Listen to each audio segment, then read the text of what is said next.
সহজলভ্যতার কারণে দিন দিন বেড়েই যাচ্ছে মাদক সেবীদের সংখ্যা, সাথে পাল্লা দিয়ে বাড়ছে অপরাধের হার, যার বড় একটি অংশ জড়িত মাদক কারবারির সাথে। মাদকদ্রব্য নিয়ন্ত্রণ অধিদপ্তরের জরিপেও উঠে আসে দেশের মোট জনসংখ্যার প্রায় ৫% মাদকাসক্ত। এদের ৮০% কিশোর তরুণ। বিদ্যমান মাদকদ্রব্য নিয়ন্ত্রণ আইনের সীমাবদ্ধতার কারণেই এটি নিয়ন্ত্রণ চ্যালেঞ্জ হয়ে দাঁড়িয়েছে বলে জানান স্বরাষ্ট্রমন্ত্রী। অধিদপ্তরের কর্মকর্তাদের আধুনিক অস্ত্র ও নানা সুবিধাসহ বিদ্যমান আইন সংশোধন করার কথাও জানান মন্ত্রী। মাদক নিয়ন্ত্রণ আইনটা যেটা বিদ্যমান আছে, ভিটামিন ই ও সি সিরাম ৮টি প্রাকৃতিক অয়েল সমৃদ্ধ লিলি সিরাম অয়েল, যা চুল পড়া কমায় মাত্র ৩০ দিনে।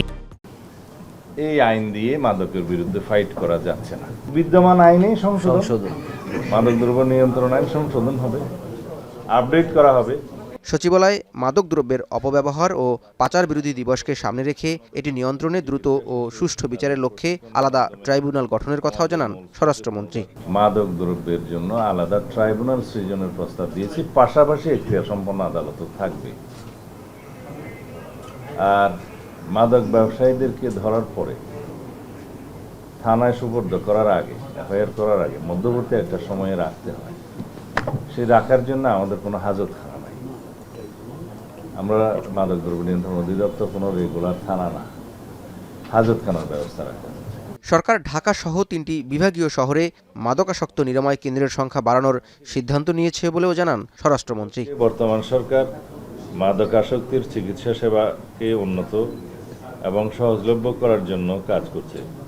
সরকারিভাবে পরিচালিত ঢাকার তেজগাঁয়ে অবস্থিত মাদকাসক্তি নিরাময় ও পুনর্বাসন কেন্দ্র সহ 3টি বিভাগীয় শহরে স্থাপিত নিরাময় কেন্দ্রের শয্যা সংখ্যা বৃদ্ধি করা হয়েছে।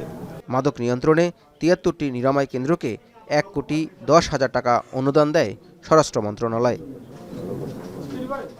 জাওয়াদ মাহমুদ, এখন, ঢাকা।